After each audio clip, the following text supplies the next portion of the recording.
Guerras, terremotos, símbolos misteriosos, juízo final. Estes são os elementos que marcam um dos livros mais desafiadores de todos os tempos, o Apocalipse. Estamos vivendo o fim do mundo? Podemos desvendar os mistérios desse livro? Começa agora Evidências, temporada especial Apocalipse. Olá, você está prontinho para o programa Evidências? Já pegou sua Bíblia? Mas antes de começar, eu quero apresentar para você um presente da TV Novo Tempo em parceria com os Anjos da Esperança. É o Guia de Estudos Evidências. Aqui você tem muitos assuntos relacionados à Bíblia Sagrada, à existência de Deus e às problemáticas da vida.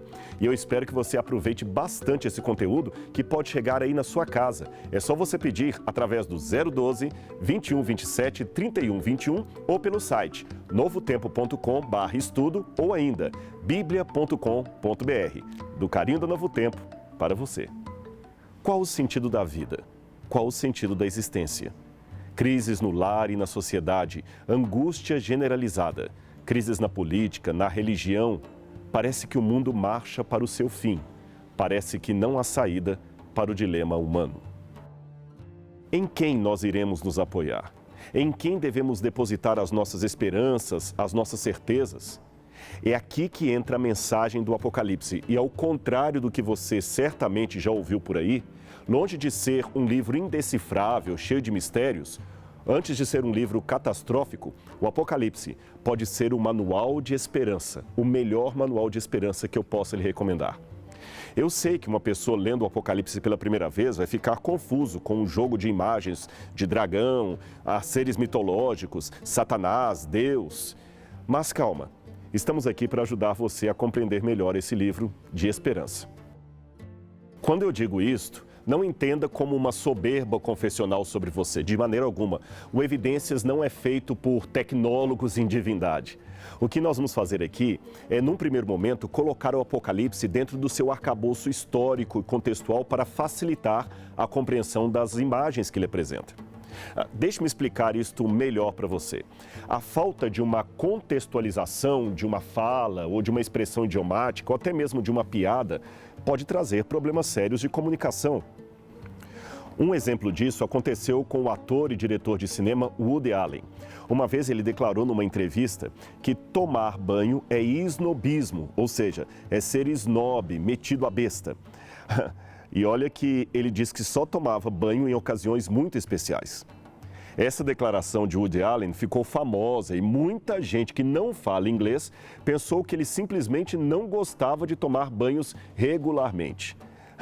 Teve até gente que fez uma correlação entre essa fala dele e um personagem de um dos filmes que ele mesmo dirigiu. Pensaram que fosse apenas uma autobiografia de si mesmo. Tudo errado, do início ao fim. Woody Allen havia dado a sua entrevista em inglês e ele tinha dito que não gostava de tomar bath, que tomar bath era esnobismo. Ora, o ator não estava defendendo uma greve de banho. É o seguinte, que em inglês a palavra bath significa banho de banheira e não um banho de chuveiro que regularmente nós tomamos. Viu, portanto, como é complicado falar algo fora de contexto, mesmo numa língua moderna que ainda é usada hoje em dia? Agora, se isso acontece com uma situação contemporânea, imagine com a Bíblia Sagrada, que foi escrita há milênios, numa linguagem e contextos bem diferentes do nosso. Há símbolos, expressões idiomáticas e elementos literários que simplesmente demandam um reconhecimento do ambiente no qual essas palavras foram escritas. Veja, não se trata de dizer que a Bíblia é apenas um livro como outro qualquer, fruto de uma cultura daquela época. Não é isto. De jeito nenhum podemos afirmar que a Bíblia é apenas um livro e nada mais. Ela é a palavra inspirada por Deus. A sua origem é divina. Porém, nela, Deus falou com um sotaque humano. Isso implica não numa dependência literária, mas num diálogo entre a palavra inspirada e a cultura daquela época. Seria mais ou menos como se Deus, ao mostrar verdades eternas para os profetas, o tenha feito partido do conhecido para o desconhecido, a fim de tornar mais pedagógico o seu ensino, a sua verdade. Em outras palavras, se o Apocalipse fosse escrito hoje, Deus certamente usaria uma pomba branca para simbolizar uma mensagem de paz. E quem sabe um buquê de noiva para simbolizar um casamento da igreja com Cristo. O profeta também iria se referir aos servos de Deus como mortos de cansaço, cansaço da fadiga desse mundo. Agora, essas imagens, é claro, daqui a 2000 anos poderiam gerar perguntas. As pessoas estariam se questionando: como assim mortos de cansaço? Como pode um morto se cansar? O que tem a ver pomba branca com a paz? Ou seja, eles precisariam de conhecer o nosso ambiente para compreender as imagens. A negligência ao contexto imediato de um livro pode levar o leitor a cometer um erro que comumente nós chamamos de anacronismo. Já ouviu falar nessa palavra? Anacronismo é um erro cronológico, é um erro de expressão, de falta de alinhamento ou consonância ou de correspondência com a época. O anacronismo acontece quando pessoas, eventos, objetos, costumes, sentimentos, pensamentos ou qualquer coisa que pertença a uma época determinada é erroneamente retratada com os valores de outra época. Uma forma de ilustrar anacronismo seria o de alguém supor que a expressão princípio da criação de Deus, aplicada a Cristo em Apocalipse 3,14, seria um indício de que Cristo fora o primeiro ser criado por Deus, quando o texto tem uma ideia de principal e não de primeiro em sentido cronológico. Este é o professor Roger Pulvers, um judeu ocidental que se tornou um dos mais renomados conhecedores da língua e da poesia e também da literatura japonesa. Autor de vários livros sobre o assunto, ele fez uma declaração muito interessante sobre poesia e que vale a pena mencionar.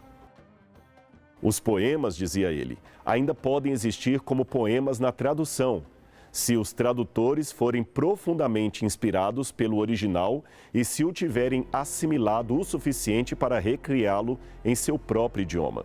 O como requer um conhecimento completo do contexto do original. É um novo universo de pessoas que viveram num mundo distante de nós. O que o professor Pulvers quis dizer é que a compreensão e tradução de um determinado texto fica muito mais rica quando você se aproxima ao máximo do ambiente onde a história se passou ou onde o autor viveu. Ele mesmo, embora conhecesse profundamente a língua japonesa, não aceitou iniciar a tradução de alguns poemas sem primeiro passar um bom tempo percorrendo a região onde esses poemas foram escritos. Agora, imagine em relação à Bíblia Sagrada, que foi escrita há 2000 anos em um contexto bem distinto dos nossos dias. Mas calma, calma que ninguém que nunca foi às terras bíblicas não pode dizer agora que pelo fato de não ter estado lá ou não entender os idiomas da Bíblia, ele não pode compreender o livro sagrado. Não se trata disto. A Bíblia tem uma abordagem também que vem de Deus. A contextualização ajuda apenas no aprofundamento dela, mas não é um determinante final para compreendê-la. Daí a importância de sempre estudarmos o texto da Bíblia com atenção àquela época histórica em que ela foi escrita. Aliás, como já diziam alguns, texto fora de contexto vira um pretexto. Mas e então? Quais seriam as ferramentas contextuais ou hermenêuticas para entender o contexto do Apocalipse? Bem, estas poderiam ser a história antiga, a cultura greco-romana, a cultura judaica, a própria Bíblia, digo em relação a outros livros que podem lançar luz sobre algumas passagens específicas do Apocalipse. Também a literatura produzida pelo cristianismo primitivo, os pais da igreja, e a arqueologia, é claro. Todas são fontes muito colaborativas. Mas também é importante explicar que o Apocalipse é um tipo de literatura muito especial. E o que significa Apocalipse, afinal de contas? Pois bem, vamos lá. Entre os séculos 18 e 19, algumas comparações foram feitas entre o Apocalipse de João, o Apocalipse da Bíblia, e outros livros judaicos parecidos, mas que não faziam parte do cânon da Bíblia Sagrada. Quem esteve à frente dessa pesquisa era Gottfried Friedrich Leuck. Ele que criou o termo apocalíptica para se referir a esse tipo de literatura. Em linhas gerais, embora alguns aspectos ainda sejam um tanto debatíveis no mundo acadêmico, o movimento apocalíptico foi algo que foi surgindo aos poucos na história de Israel a partir do cativeiro da Babilônia, quando os judeus, no 6º século a.C., foram presos pelos babilônios e Jerusalém foi arrasada, os seus filhos foram levados cativos e o templo destruído. Foi muito traumática para os judeus a destruição do seu templo e de sua cidade sagrada. Eles não podiam suportar a dor de tal desespero. Foi aí que Deus começou a levantar profetas com um estilo especial de fazer profecia que os distinguia literariamente dos profetas clássicos. Ou seja, era um estilo novo de mostrar os oráculos do Senhor. O estilo que, como eu falei, ficou conhecido com o nome de apocalíptica. Eu vou mostrar no quadro aqui para você a diferença entre a profecia apocalíptica e aquela profecia clássica. Bom, vamos lá. A profecia clássica é, num primeiro momento, uma pregação oral, isto é, face a face. Já a profecia apocalíptica era sempre escrita e deveria ser lida. A profecia clássica, às vezes, é recebida em visão estática. O profeta poderia entrar numa situação especial de contato com o Espírito ou não. Já a profecia apocalíptica era sempre numa visão estática. A profecia clássica é, primeiramente, uma mensagem de arrependimento e justiça dada ao povo eleito e ao seu rei. Se eles não fizerem a vontade de Deus, haverá um juízo sobre eles. Já a profecia apocalíptica é, num primeiro momento, uma mensagem de conforto e paciência e confiança de que Deus intervirá para livrar o seu povo e recompensá-los no fim dos tempos. Mais uma distinção. A profecia clássica é, antes de tudo, presente e alude às circunstâncias históricas do momento em que o profeta está falando. A iminência de um ataque, por exemplo. Você tem vários casos desse, por exemplo, quando Isaías ou Jeremias chegavam para o rei de Jerusalém e o advertiam que, se não se arrependesse, os babilônios viriam destruir a cidade. Esta é a profecia clássica. Quando vamos à profecia apocalíptica, a coisa muda. Ela é presente em parte, mas a sua maior concentração está em usar o hoje para apontar o mundo do amanhã, principalmente no seu trajeto linear rumo ao eschaton, isto é, aos últimos tempos. É uma mensagem que interessa a gerações que nem existem durante os dias do vidente.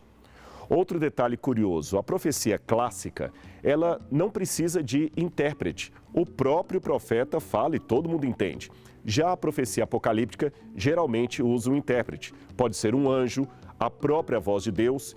Nem mesmo o vidente entende todos os detalhes daquilo que ele está profetizando. Mas vamos ver outros detalhes em relação à diferença entre profecia clássica e profecia apocalíptica. Continuando, a profecia clássica trata de fatos reais, sendo que às vezes usa parábolas ou gestos simbólicos. Você se lembra quando Isaías, por exemplo, colocou nomes estranhos nos seus filhos, amando do Espírito Santo de Deus? Quando Oséias foi e tomou Gomer como uma esposa, mesmo ela vivendo uma vida de adultério. Estes gestos são simbólicos, mas são circunstanciais e são esporádicos na profecia clássica. Já na profecia apocalíptica é o contrário. Os símbolos são sempre o que marcam a sua literatura. Ela é toda enigmática, ela é toda codificada. A realidade é escondida em figuras e códigos. Mais um detalhe. A profecia clássica comum expressa mais a palavra de Deus do que uma visão. Você pode ver que a expressão que mais se repete nos autores clássicos, nos profetas clássicos, é "assim diz o Senhor", ou "veio a mim a palavra do Senhor", "Vayehi devar Adonai", como eles dizem em hebraico. "Assim diz o Senhor, veio a mim a palavra do Senhor". Na profecia apocalíptica é diferente.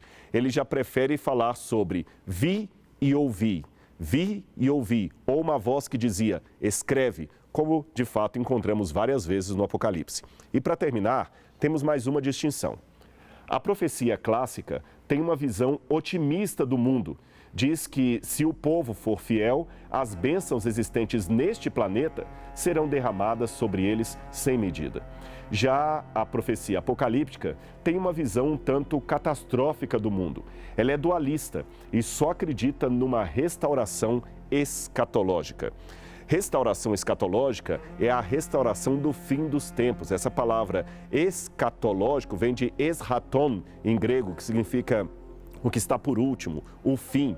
Esta é, de maneira geral, a distinção entre uma profecia clássica e uma profecia apocalíptica. Também é importante explicar que este dualístico não significa que a profecia apocalíptica faz uma separação entre alma e corpo, entre mundo espiritual e mundo da matéria. Não, isso é coisa da filosofia dos gregos, de Platão. Ela faz uma distinção ética entre os filhos das trevas e os filhos da luz, por exemplo. Além, é claro, de dizer que a profecia apocalíptica ela é mais semiótica, ou seja, ela usa mais símbolos do que a profecia clássica. Agora, isto não significa dizer que o profeta apocalíptico é mais ou menos inspirado do que o profeta clássico. Não é nada disso. Ambos são perfeitamente inspirados por Deus. O que muda é o estilo que é diferente. Deus usa estilos diferenciados. É como na literatura brasileira, uns escrevendo no estilo barroco, outros no arcadismo, romantismo, simbolismo, modernismo.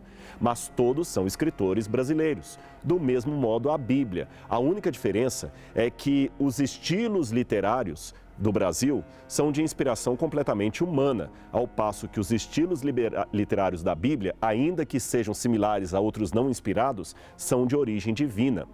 E o apocalipsismo não é, em última instância, uma criação humana. O seu idealizador, no final das contas, é o Espírito Santo. Mas é importante notar que o estilo apocalíptico foi copiado por outros autores judeus e cristãos que não eram profetas inspirados por Deus, mas apenas imitavam o estilo do Apocalipse. Assim temos, por exemplo, Apocalipse de Abraão, Apocalipse de Adão, Apocalipse de Baruque, Apocalipse de Elias, Apocalipse de Esdras, até Apocalipse de Paulo e Pedro. Também é o Apocalipse de Estevão, de Tiago e o Apocalipse de Tomé. Nenhum desses livros foi reconhecido, seja pelo judaísmo ou pelo cristianismo posterior, como sendo inspirados por Deus. Por isso, eles não fazem parte da Bíblia, nem do cânon cristão nem judaico. Além disso, são pseudepígrafos, isto é, o verdadeiro autor se oculta no nome fictício de algum personagem famoso, como Pedro ou Elias. O interessante é que a maior parte desses livros, isto é, daqueles que não são de origem cristã, foi produzida no período intertestamentário, em que Deus não enviava mais profetas à terra de Israel. Isso durou mais ou menos 400 anos, desde o final do período do Antigo Testamento até a chegada de João Batista, quando esse sim quebrou um período de quase 4 séculos de silêncio de Deus. E João Batista, então, começa a confortar as pessoas com sua mensagem e também a adverti-las. Mas alguém pode perguntar, agora, qual a vantagem do entendimento ou da leitura desses apocalipses para entender a Bíblia, Rodrigo, se eles não foram inspirados? A resposta é simples: contexto cultural, porque eles usam figuras que também aparecem no texto bíblico e podem ser uma chave hermenêutica para entender os significados de pelo menos alguns símbolos. Lembra? Eles estavam vivendo no mesmo contexto em que o profeta é inspirado, então eles tinham acesso a alguns usos e costumes que nós não temos mais hoje em dia. Lembra o exemplo que eu dei da pomba branca simbolizando a paz? Veja, um livro não inspirado não quer dizer automaticamente um livro de mau caráter, um livro satânico que não compensa ser lido. Ele é apenas um livro não inspirado e nada mais. Ora, não posso tirar de um livro não inspirado doutrinas, mas eu posso tirar dele algum contexto que me ajude a compreender a Bíblia Sagrada. Por exemplo, eu não posso tomar os romances de Machado de Assis, para dar uma ilustração, como sendo história real do Brasil. Mas como o autor apresenta a fazenda, vocabulário e uma boa ideia de como era o Brasil do século XIX, início do século XX, este livro de Machado de Assis me oferece pistas sobre como era o Brasil daquele tempo.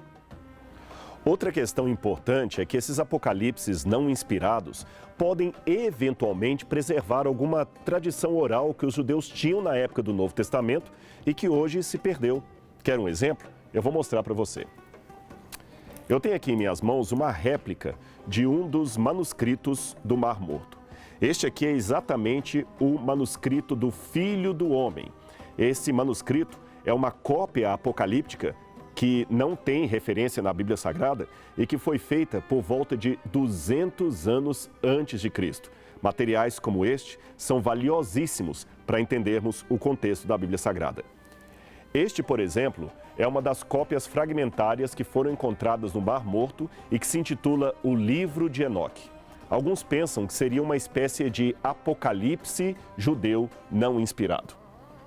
Agora, veja o que está escrito em seus trechos. É uma suposta profecia acerca da vinda do Messias. Preste atenção. Quando ele vier com as miríades de seus santos, para executar o juízo contra todos, e destruirá os ímpios, e culpará toda a carne por todas as obras ímpias que cometeram, por palavra e por obra, e por todas as palavras altaneiras e duras que pecadores ímpios proferiram contra ele. Considerai toda a obra. Vejam como esse texto que eu acabei de citar de um manuscrito do Mar Morto é parecido com o que temos aqui na Bíblia Sagrada. Eu vou ler Judas, versos 14 e 15.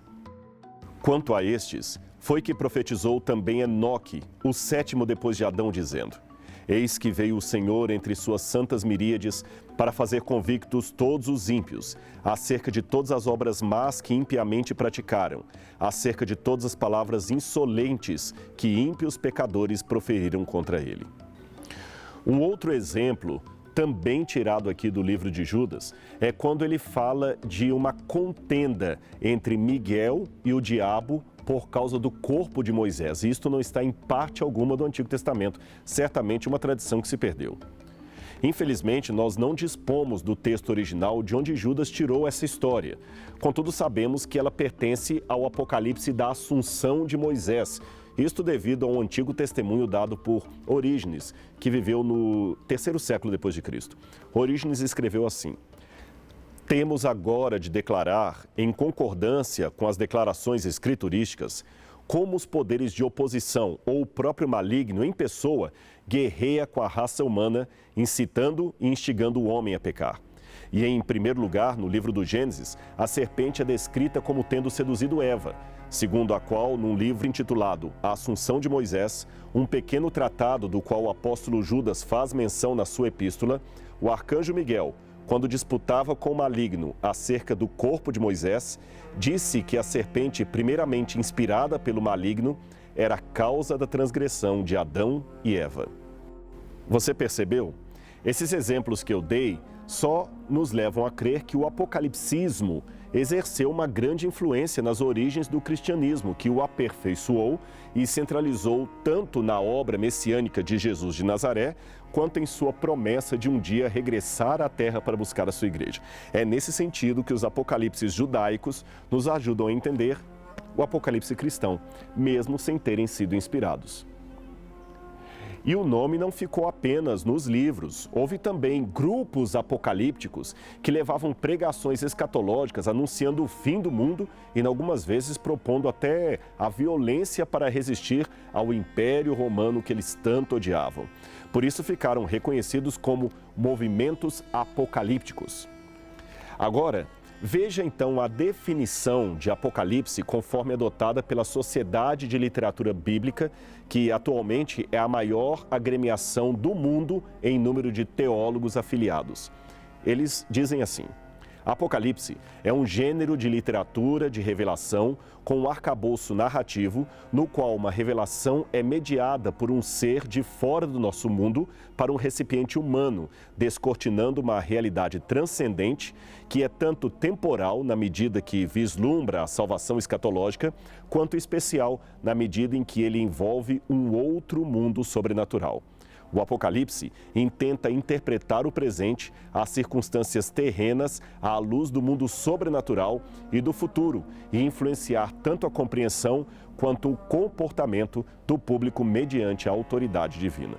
Assim definido, entendemos que este gênero de literatura apocalíptica veio a corresponder a um ambiente de expectativa e inquietação por parte do povo devido às constantes investidas de povos estrangeiros sobre Jerusalém, dominando a cidade querida e profanando o templo de Deus. Agora, se eu for para a Bíblia Sagrada, propriamente dito, o correspondente literário do Apocalipse de João, no Antigo Testamento, seria o livro de Daniel e partes do livro de Zacarias, Ezequiel e algumas porções dos profetas menores. Prisioneiros da Assíria, Babilônia e depois de Antíoco Epifânio e Roma, o povo judeu quase perdeu suas esperanças e sua alegria. Junto dessas perdas, uns viam sua fé fracassar enquanto outros se sentiam atraídos pela idolatria dos gentios. E como se não bastasse, os ensinos da palavra de Deus estavam ficando cada vez mais esquecidos pelo povo, especialmente depois da ameaça ideológica do helenismo. Dentro de uma realidade como esta, anônimos autores escreviam livros nesse estilo com o objetivo de restaurar a tradição perdida e dar algum conforto para aqueles que já haviam se desgostado com a realidade. Os seus tratados, portanto, consistiam de visões, experiências místicas e ainda simbólicas acerca do fim do mundo, da intervenção de Deus e do livramento final do povo eleito. É por isso que o nome Apocalipse significa, em outras palavras, revelação. Você quer ver como ele se compõe? Nós temos em grego uma preposição que se chama apó. Apó quer dizer afastado, para longe de, ao contrário de. Por exemplo, você já ouviu falar na palavra apostasia? Afastado de Deus. Apóstolo, aquele que é enviado para longe. Apoteose, a mudança de estado numa pessoa que se transforma em Deus. Agora veja essa outra palavra. Calipto, quer dizer sombra, oculto, escondido. Assim temos eucalipto, uma árvore cujo nome em grego significa boa sombra. Ora, se juntarmos apó e calipto, teremos apocalipto ou apocalipse, isto é, afastado da sombra, para longe do que está escondido, logo, revelado. Aliás, a própria palavra revelação em latim significa a mesma coisa, tirar o véu cobridor, destapar algo, trazer à luz. Mas isto não significa algo que o autor inspirado descobriu sozinho. Foi Deus que lhe revelou esta profecia. Veja se não é exatamente isto que encontramos no prólogo do livro do Apocalipse. Está aqui.